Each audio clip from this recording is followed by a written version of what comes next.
हमारा inverse proportion का topic चल रहा था और आज हम पढ़ेंगे exercise 11.2। Question number 1, which of the following are in inverse proportion. हमारे पास यहाँ कुछ स्टेटमेंट दिए हुए हैं, हमें बताना है क्या ये सारे स्टेटमेंट इनवर्स प्रोपोर्शन में है। तो क्या होता है हमारा inverse proportion? Two quantities x and y are in inverse proportion if with increase in one quantity x, the other quantity y is decreases, or vice versa। इसका मतलब ये है कि two quantity x and y हमारा inverse proportion तब कहलाएगा जब एक क्वांटिटी x के इंक्रीज होने पर दूसरा क्वांटिटी y डिक्रीज होगा, या फिर एक क्वांटिटी x के डिक्रीज होने पर दूसरा क्वांटिटी y जो है वो इंक्रीज होगा। तभी हम कह सकते हैं कि x और y जो है वो इनवर्स प्रोपोर्शन का केस है। हमारा फर्स्ट स्टेटमेंट क्या है? The number of workers on a job and the time to complete the job. हमें बताना है कि ये जो स्टेटमेंट है क्या ये इनवर्स प्रोपोर्शन में है। तो इसको ना हम एक एग्जाम्पल से समझते हैं। स्टेटमेंट में क्या गिवन है हमारा? Number of workers,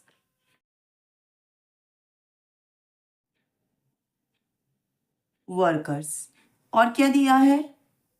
time to complete the job, means work completion time. ये दो चीज हमें दिया हुआ है। Let us suppose we need to organise a library.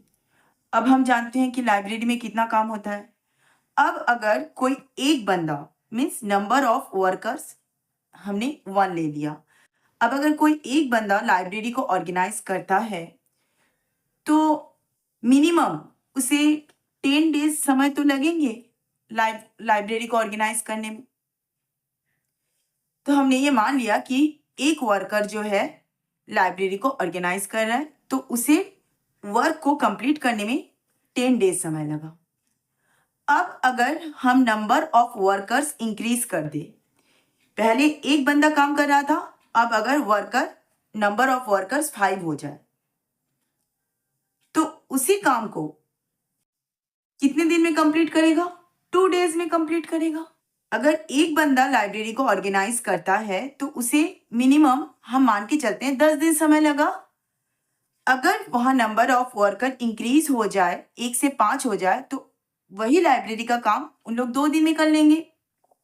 It means जैसे जैसे हमारा नंबर ऑफ वर्कर इंक्रीज हो रहा है, work completion time means work के कंप्लीट होने का टाइम जो है वो डिक्रीज हो रहा है।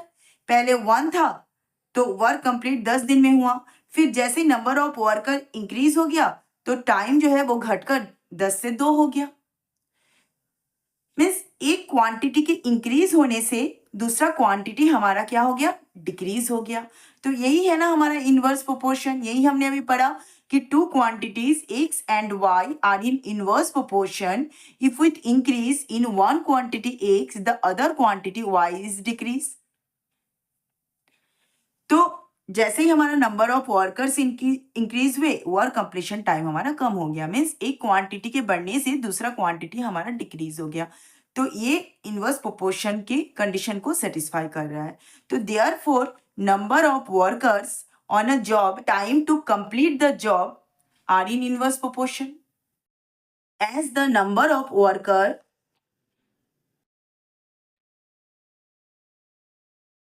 workers on a job increases, the time taken to complete the job will decrease. जैसे जैसे हमारा नंबर ऑफ वर्कर्स इंक्रीज हो रहा है, the time taken to complete the job will decrease. उस जॉब को कंप्लीट करने में लगने वाला समय क्या हो रहा है? कम हो रहा है। तो ये इनवर्स प्रोपोर्शन की कंडीशन को सेटिस्फाई कर रहा है। Therefore numbers of workers and time to complete the job are in inverse proportion. Next statement क्या है? The time taken for a journey and the distance travel in a uniform speed. हमें बताना है कि ये जो स्टेटमेंट है क्या ये इनवर्स प्रोपोर्शन में है। इसको बिना हम एग्जाम्पल लेकर समझेंगे। हमें स्टेटमेंट में क्या दिया हुआ है? Time taken for a journey. Time taken for a journey. Next क्या दिया हुआ है? Distance travelled in a uniform speed. Travelled in a uniform speed, ये हमें दिया हुआ है। अब हम मान लेते हैं, लेट अस सपोज कि कोई गाड़ी 1 आवर में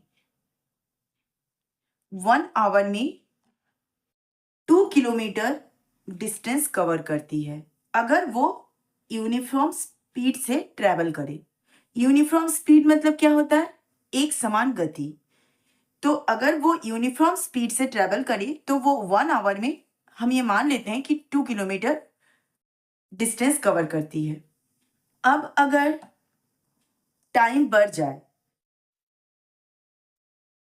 1 आवर में वो 2 किलोमीटर डिस्टेंस कवर करती है, तो 2 आवर में वो 4 किलोमीटर डिस्टेंस कवर करेगी। मतलब जैसे जैसे हमारा डिस्टेंस बढ़ेगा उसे कवर करने में लगने वाला समय भी तो बढ़ेगा। या फिर आप इसको ऐसे समझ सकते हैं कि अगर कोई गाड़ी यूनिफॉर्म स्पीड से ट्रेवल कर रही है तो जैसे जैसे हमारा टाइम बढ़ेगा तो वो ज़्यादा डिस्टेंस भी कवर करेगा। मतलब एक क्वांटिटी के इंक्रीज होने से दूसरा क्वांटिटी भी बढ़ रहा है। जैसे जैसे हमारा डिस्टेंस बढ़ रहा है तो उसे कवर करने का टाइम भी बढ़ रहा है। तो ये तो हमारा डायरेक्ट प्रोपोर्शन का केस हो गया कि एक क्वांटिटी की इंक्रीज होने से अगर दूसरा क्वांटिटी भी इंक्रीज होता है तो ये हमारा डायरेक्ट प्रोपोर्शन का केस है। It means time taken for a journey and distance travel in uniform speed ये इनवर्स प्रोपोर्शन में नहीं है।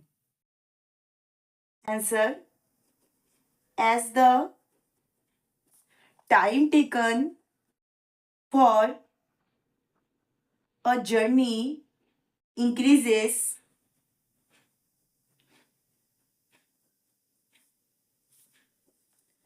the distance traveled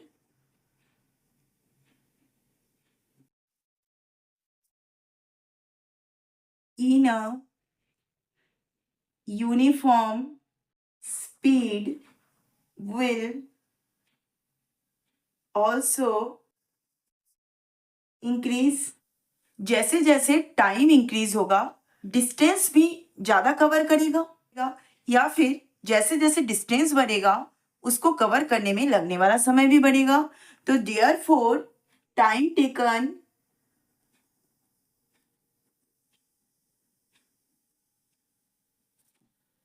for a journey and distance traveled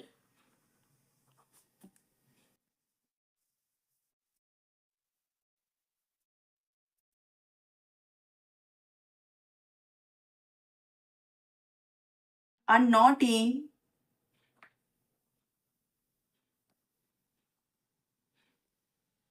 inverse proportion। हमारा थर्ड स्टेटमेंट क्या है? Area of the cultivated land and crop harvested. हमें ये बताना है क्या ये स्टेटमेंट इनवर्स प्रोपोर्शन में है। हम मान लेते हैं कि हमारे पास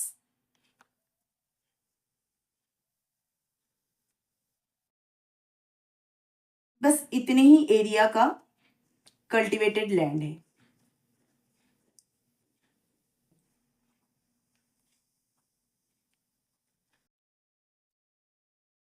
तो इसमें से जो क्रॉप हार्वेस्ट होगा बस इतना ही होगा, इतने ही एरिया का हम क्रॉप हार्वेस्ट कर सकते हैं।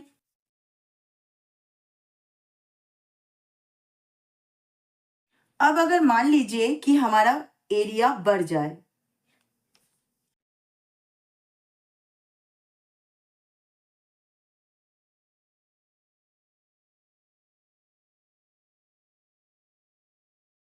तो इसमें से जो क्रॉप हार्वेस्ट होगा वो भी तो ज्यादा होगा।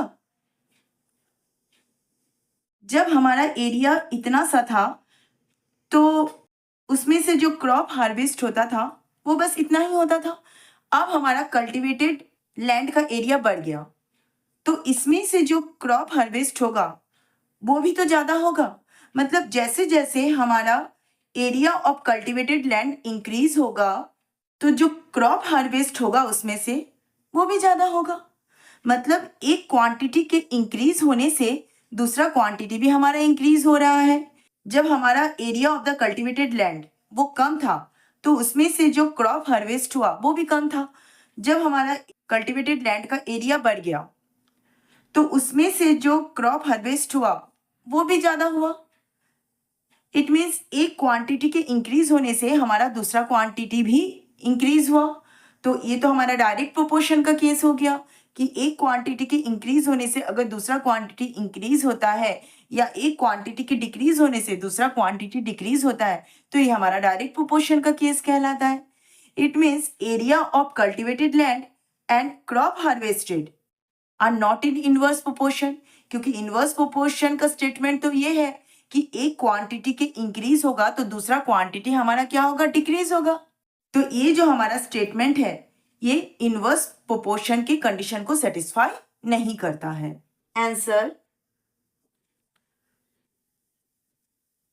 as the area of cultivated land increases, the crop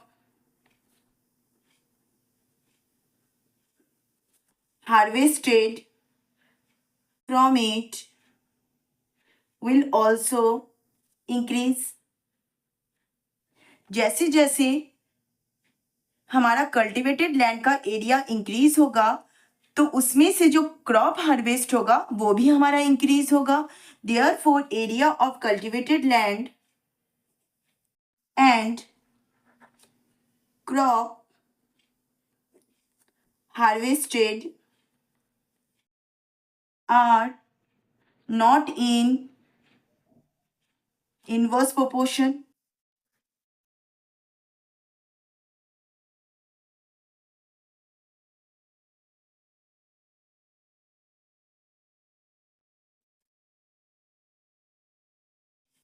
हमारा फोर्थ स्टेटमेंट है the time taken for a fix journey and the speed of vehicle. हमें बताना है क्या ये स्टेटमेंट इनवर्स प्रोपोर्शन में है। हमें स्टेटमेंट में क्या गिवन है, the time taken for a fix journey. Fix journey means यहां पर जो डिस्टेंस है वो हमारा फिक्स्ड है। Let us suppose we have to cover 50 kilometre distance. तो ये जो 50 किलोमीटर जो है ये हमारा फिक्स डिस्टेंस है। स्टेटमेंट में यहाँ पर क्या गिवन है, हमें स्पीड दी हुई है और टाइम दिया हुआ है, ये दो चीज दी हुई है। और डिस्टेंस जो है वो हमारा क्या है, फिक्स्ड है। लेकिन स्पीड जो है वो हमारा यूनिफॉर्म स्पीड नहीं है, स्पीड को हम अपने अकॉर्डिंगली कम या ज्यादा कर सकते हैं। तो हमने मान लिया कि हमें 50 किलोमीटर डिस्टेंस कवर करना है। तो अगर कोई व्हीकल 10 किलोमीटर पर आवर की स्पीड से ट्रेवल करे तो 50 किलोमीटर डिस्टेंस कवर करने में उसे हम मान लेते हैं कि 5 आवर्स समय लगा। अब अगर स्पीड इंक्रीज किया जाए, मान लीजिए अब वो व्हीकल 20 किलोमीटर पर आवर की स्पीड से ट्रेवल कर रहा है, क्योंकि यहाँ पर जो स्पीड है वो हमारा यूनिफॉर्म स्पीड नहीं है, यहाँ पर फिक्स्ड जर्नी है मगर स्पीड हमारा यूनिफॉर्म नहीं है। तो अब हम मान लेते हैं कि वो व्हीकल 20 किलोमीटर पर आवर्स की स्पीड से ट्रेवल कर रहा है, तो 50 किलोमीटर डिस्टेंस कवर करने में उसे 2.5 आवर्स समय लगेगा। कैसे लगेगा? हमारे पास एक फॉर्मूला है, speed is equal to distance upon time. इसमें आप रख दीजिए स्पीड हमारा कितना है, 20 किलोमीटर पर आवर की स्पीड हम ले रहे हैं, डिस्टेंस कितना है 50 अपॉन टाइम क्या है वो हमें फाइंड आउट करना है। तो time is equal to 50 upon 20 cancel हो गया तो 2.5 आवर्स।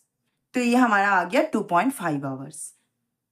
तो इसका मतलब ये है, इट मीन्स जैसे जैसे हमारा स्पीड इंक्रीज हो रहा है तो डिस्टेंस को कवर करने में लगने वाला समय कम हो रहा है। पहले हमारा स्पीड जो था वो 10 किलोमीटर पर आवर्स था, तो 50 किलोमीटर डिस्टेंस कवर करने में व्हीकल को 5 आवर्स समय लगा। अब स्पीड बढ़कर 20 किलोमीटर पर आवर्स हो गया, तो यही 50 किलोमीटर का डिस्टेंस कवर करने में उसे 2.5 आवर्स समय लगा। मतलब टाइम कम हो गया, जैसे जैसे स्पीड इंक्रीज हो गई टाइम हमारा कम हो गया। तो यही है ना हमारा इनवर्स प्रोपोर्शन का डेफिनेशन, कि एक क्वांटिटी के इंक्रीज होने से दूसरा क्वांटिटी अगर डिक्रीज हो रहा है या एक क्वांटिटी के डिक्रीज होने से दूसरा क्वांटिटी अगर इंक्रीज हो रहा है तो ये हमारा इनवर्स प्रोपोर्शन कहलाता है। Means the time taken for a fix journey and the speed of vehicle are in inverse proportion. Answer, as the speed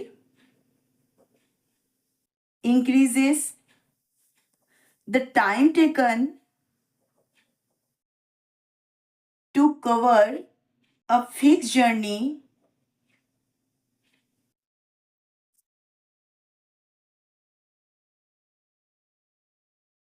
will decrease। जैसे जैसे हमारा स्पीड इंक्रीज हो रहा है, फिक्स डिस्टेंस या फिक्स जर्नी को कवर करने में लगने वाला जो समय है वो हमारा कम हो रहा है। तो ये हमारा इनवर्स प्रोपोर्शन का केस हुआ, क्योंकि एक क्वांटिटी के इंक्रीज होने से दूसरा क्वांटिटी हमारा डिक्रीज हो गया। देयरफॉर द टाइम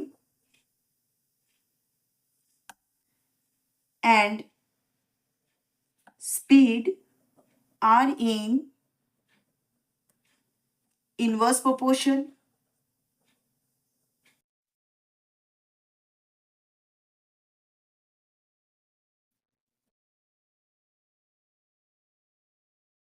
हमारा फिफ्थ स्टेटमेंट है, the population of country and the area of land पर पर्सन। हमें बताना है क्या ये स्टेटमेंट इनवर्स प्रोपोर्शन में है।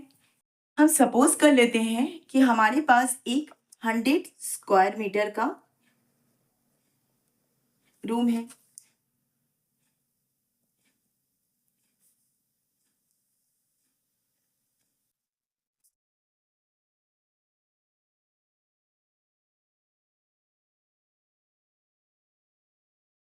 Now we have to divide this room equally among the two people। तो अगर ये दो लोगों के बीच में डिस्ट्रीब्यूट किया गया तो दोनों को इक्वली डिस्ट्रीब्यूट किया गया तो दोनों को 50 स्क्वायर मीटर 50 स्क्वायर मीटर का स्पेस मिलेगा। अब अगर यही 100 स्क्वायर मीटर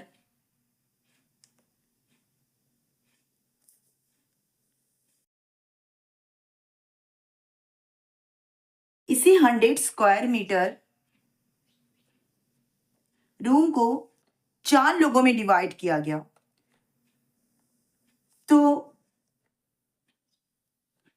इसी 100 स्क्वायर मीटर रूम को हमने 4 लोगों में डिवाइड किया, फर्स्ट, सेकेंड, थर्ड, फोर्थ, तो सबको 25 square metre, 25 square metre, 25 square metre, 25 square metre, इतना ही स्पेस मिलेगा। मतलब जब 100 स्क्वायर मीटर रूम को 2 लोगों में डिवाइड किया गया था, तो दोनों को 50 स्क्वायर मीटर 50 स्क्वायर मीटर का स्पेस मिला। जब ये 4 लोगों में डिवाइड किया गया तो स्पेस भी कम हो गए। जहां फर्स्ट को 50 मिला था, अब फर्स्ट पर्सन को 25 मिला, सेकेंड को 25, थर्ड को भी 25, फोर्थ को भी 25। मतलब जैसे जैसे हमारा पॉपुलेशन बढ़ेगा, एरिया ऑफ लैंड पर पर्सन जो है वो कम होगा। पॉपुलेशन कम होगी तो एरिया ऑफ लैंड पर पर्सन ज्यादा रहेगा। जब पॉपुलेशन बढ़ेगा तो एरिया ऑफ लैंड पर पर्सन क्या हो जाएगा, वो कम हो जाएगा। एक क्वांटिटी के इंक्रीज होने से, जैसे जैसे हमारा पॉपुलेशन इंक्रीज हुआ, एरिया ऑफ लैंड पर पर्सन क्या हो गया, डिक्रीज हुआ।